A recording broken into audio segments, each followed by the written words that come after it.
Hi, everyone. Welcome to, I think, webinar number 5. Here's our agenda. We're going to do a quick kickoff and talk about Accelytics, introduce ourselves, give an overview of the basis for our webinar series, talk about today's topic, identify the problem statement associated with today's topic, and then have a discussion around solving through Anaplan, and we'll end with a quick demo. Quickly about us, we were established in 2015 as an Oracle consultancy. Our Anaplan partnership was established in 2017, where we've maintained 100% customer referenceability. We have 3 main Anaplan practices, which include supply chain, finance, and sales performance management. We have 40 plus tenured technology and process experts located throughout the US and Canada, and we have one of the highest percentages of master Anaplanners on our staff. So a little bit about us. My name is Mike Newberry. I am the finance practice lead here at Accelytics. We consult with CFOs and their teams at clients to define and implement digital finance strategies through process and enabling technology transformation. A little bit about me: in addition to 10 plus years in management consulting, I have spent over 15 years in finance leadership positions at several companies across different industries, and have a deep passion for helping finance teams. Stephen? Thanks.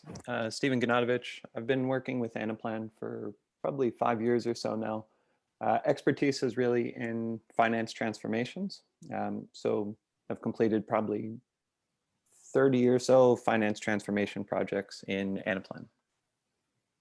Great, thank you. So from an overview perspective for our webinars, we quickly start each of our webinars with a brief overview of the basis or overarching issues faced in finance, the evolving role of the CFO and their teams, and the inherent challenges that we consistently observe along the path to that evolution. After that, we will get into today's topic, which is OPEX planning. So quickly, the role of the CFO has continued to evolve. The expectations have changed from some variation of back office closing the books and producing variance reports to the desire to have a business partner delivering insights and decision support. Finance teams consistently, in terms of what we're seeing, are now being tasked with being able to better leverage data for the enterprise to drive value and empower the business with real-time insights. The common thing we hear from our business partners is, "I am blind running the business." Therefore, what we're seeing is the CFO then becomes the de facto lead for digital transformation. In terms of the office of the CFO leading digital transformation, most finance teams are not really empowered or equipped to deliver that strategic value across the enterprise, even though they are asked to do so. Data, enabling technology, role shift, and analytical challenges are inherent barriers for companies in truly realizing the potential that the finance function has to offer for the enterprise and really empowering data-driven decision-making that improves performance and aligns with strategy. I'll briefly touch on, what I mean or what I'm indicating by the different digital challenges. From a data perspective, in every client we see that there's a struggle to capture data efficiently and effectively within operations, in that reliance is on disconnected manual and time-consuming processes. From an enabling technology perspective, designs are often just not nimble enough to handle the speed of change, and they quickly become obsolete and force finance into Excel, whether that be due to a restructuring or mergers and acquisitions activity. Enabling technology is just not keeping up with what finance needs, and that's forcing them right into Excel. From an analytical perspective, in order to do what the business is asking and to support that evolving role of the CFO or what the business wants them to do, it requires the finance team to spend less time on financial performance and more time on analysis. And, when organizations are in Excel, there's often, little time to really do the analytical piece of it. Addition to that, from a role shift perspective, that this shift to strategic advisor or business partner is often a significant role and cultural change that really needs to be recognized and addressed. It's hard to go overnight from being, someone that's producing reports to all of a sudden, being a very specific advisor to their business partners. So as I mentioned, our webinar topic of today is OPEX planning. And OPEX planning is obviously very broad, and there's different ways to do it. And the inherent challenges that we see that it's often an isolated process, depending on how the finance organization is structured. It could be, a finance planner doing a very specific portion of the P&L that they're planning. And oftentimes, they're either doing it in too simple of a manner, relying on historical data or trending data, or we see the other side of it as well, where the plan is often too complicated. They're trying to plan at such a detailed level that they're losing sight of, ultimately what they're looking to do is to get a solid plan in place that the business trusts and that the organization is empowered to do. In addition to that, the plan, because of reliance on spreadsheets, it's developed without adequate data or analysis, with lack of involvement or buy-in across the enterprise. If you don't have time to go to your business partner that are responsible for the OPEX that you're planning, it's difficult to get buy-in. From a data perspective, has been the case with all of our topics, there's a complete reliance upon spreadsheets. And as I mentioned before, the use of historicals and trends for everything. And, that creates sort of this black box technology perspective. Why Anaplan for OPEX planning? I mean, what we see being the key Anaplan differentiators are, it's time savings, reducing the planning and analysis and reporting cycle time. There's an enterprise scale, so performance, resilience, and real-time calculations are possible without having to piece together multiple spreadsheets. Most importantly, we talked about the speed at which change happens. So it's business owned. There's an intuitive user experience with no extensive IT support required. So if the business changes or the business restructures, you can be nimble and evolve. Your solution can evolve. Spreadsheet elimination, the goal, as we talked about, if you're spending all your time in spreadsheets doing the planning, it's difficult to do the analysis. Anaplan is intelligent, it has embedded intelligence, and it's optimized to really drive insights that matter. And it's connected. It's one version of the truth across the entire planning process, which really accelerates decision-making. Lastly,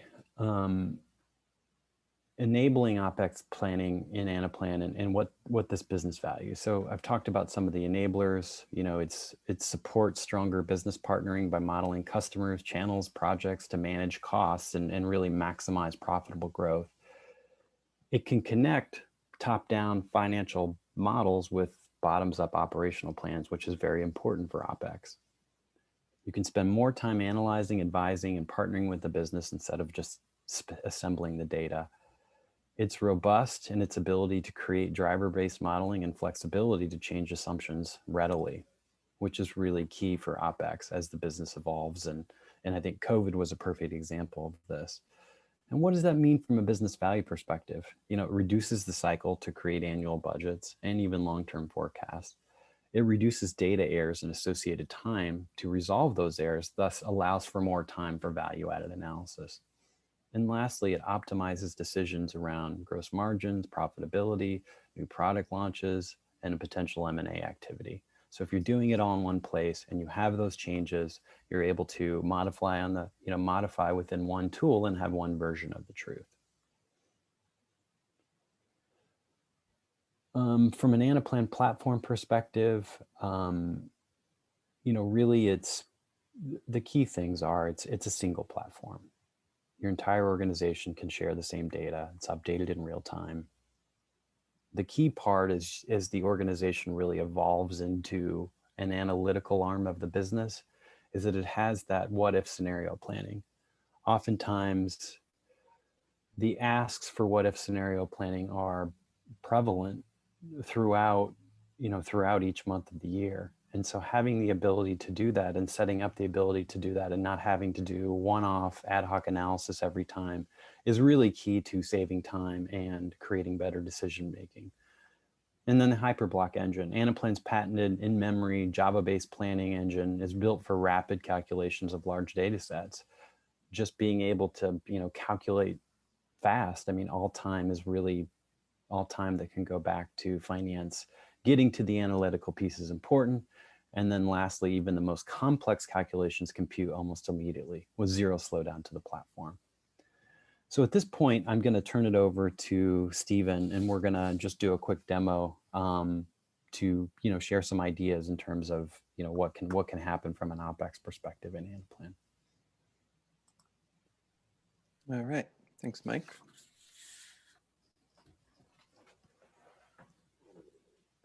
Okay, so Anaplan is a tricky thing to demo in terms of OPEX because it can be done so many different ways. So whenever I demo a piece of Anaplan functionality for OPEX, what I like to do is show the wide palette of what is possible. So that includes different planning methodologies, like something that is driver-based, something that uses historical actuals to generate a run rate, something that uses drivers, something that uses various spread methodologies.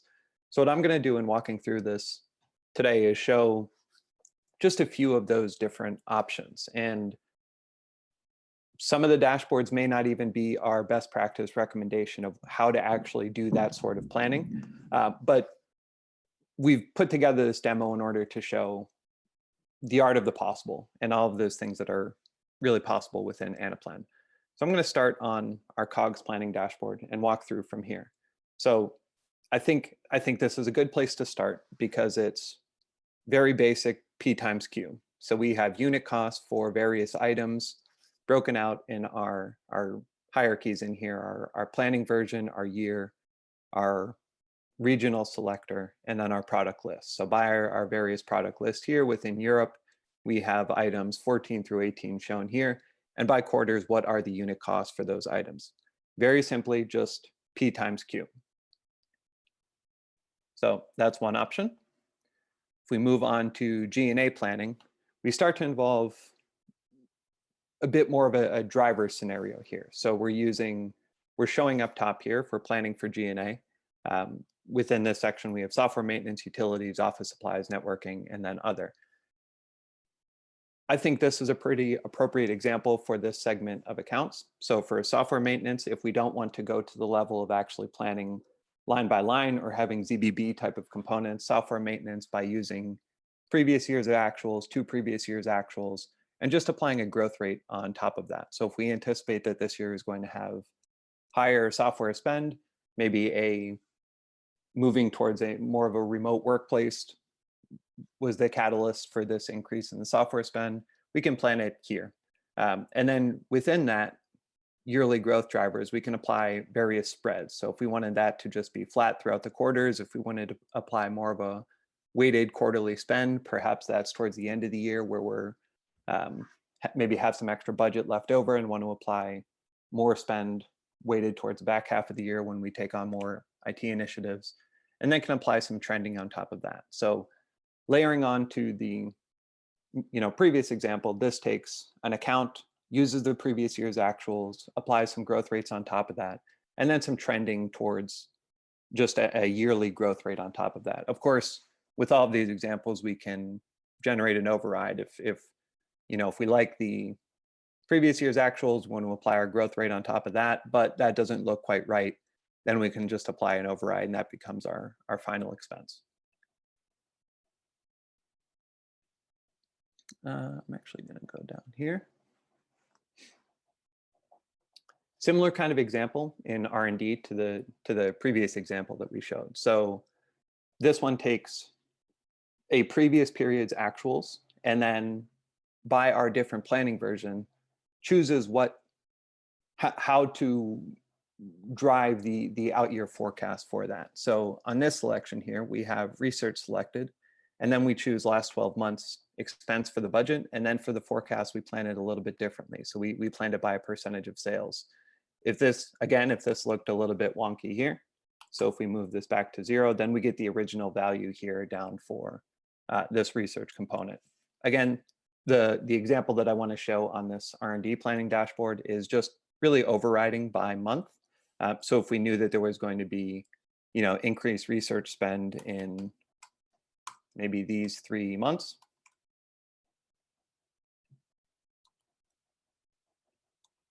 can just override here.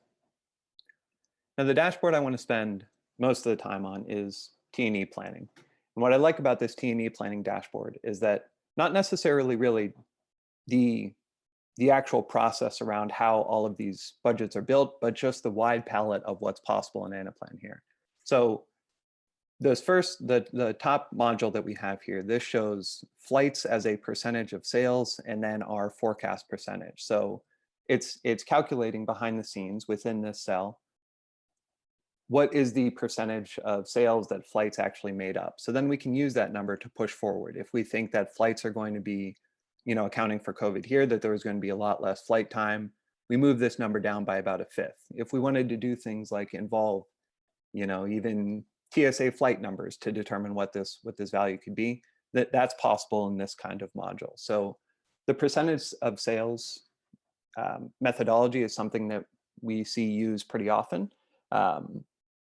Oftentimes this would be in other areas where you see this is not necessarily in T&E, but maybe IT spend as a percentage of sales.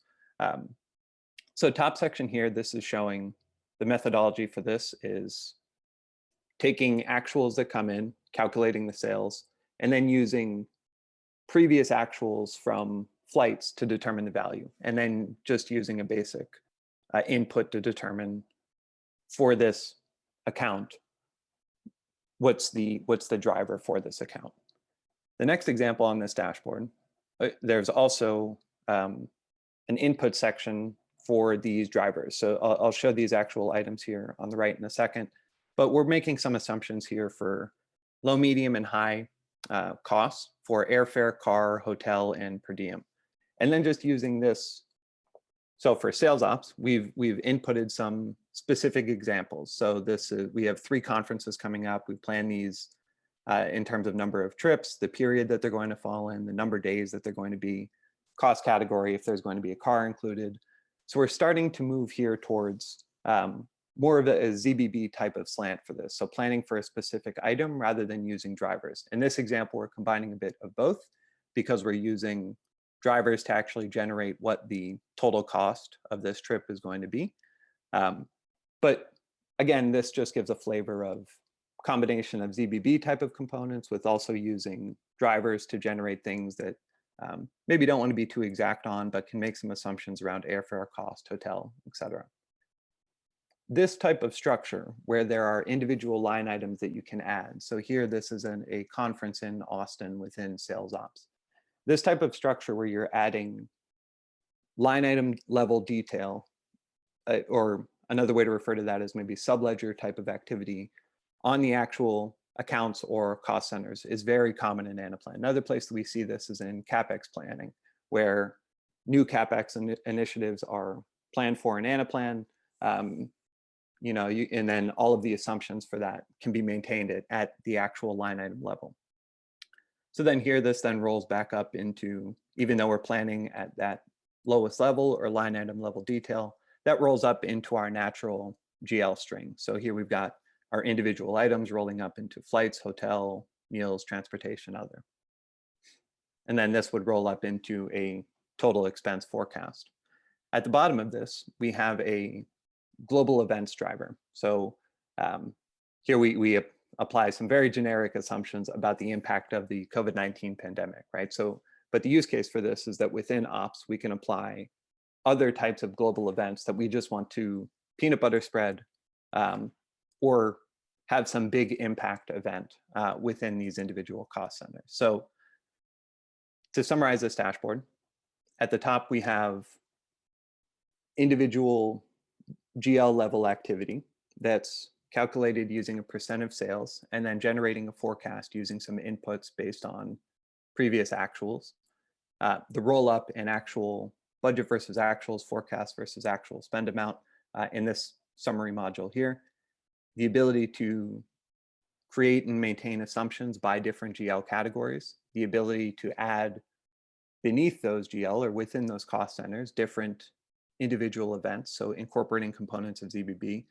And then at the bottom, applying a global layer or a global calculation on top of what's already been created. So in going through this, we've shown on COGS planning, this was P times Q types of inputs multiplied by whatever's coming in through our actuals. On G&A planning, we used more of yearly assumptions to take previous year's actuals and then just apply growth rates on top of that, apply some spread on top of that or a curve to how that's actually going to get allocated throughout the time. R&D planning, same type of thing, just the ability to override any one of those planning mechanisms at that actual input level.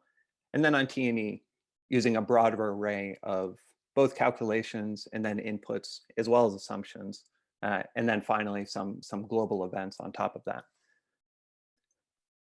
So that's about all that I wanted to show here for different ways that OPEX planning is possible. We hope that, we've seen quite a bit of examples of this and we look forward to the opportunity to discuss your cost planning with you. Thank you, Stephen. Yeah, and I will just add to, as we close here, that, as Stephen indicated, this is very much about art of the possible. And the beauty of Anaplan is that it can be customized for each of these, line items in OPEX to plan whatever way you want to.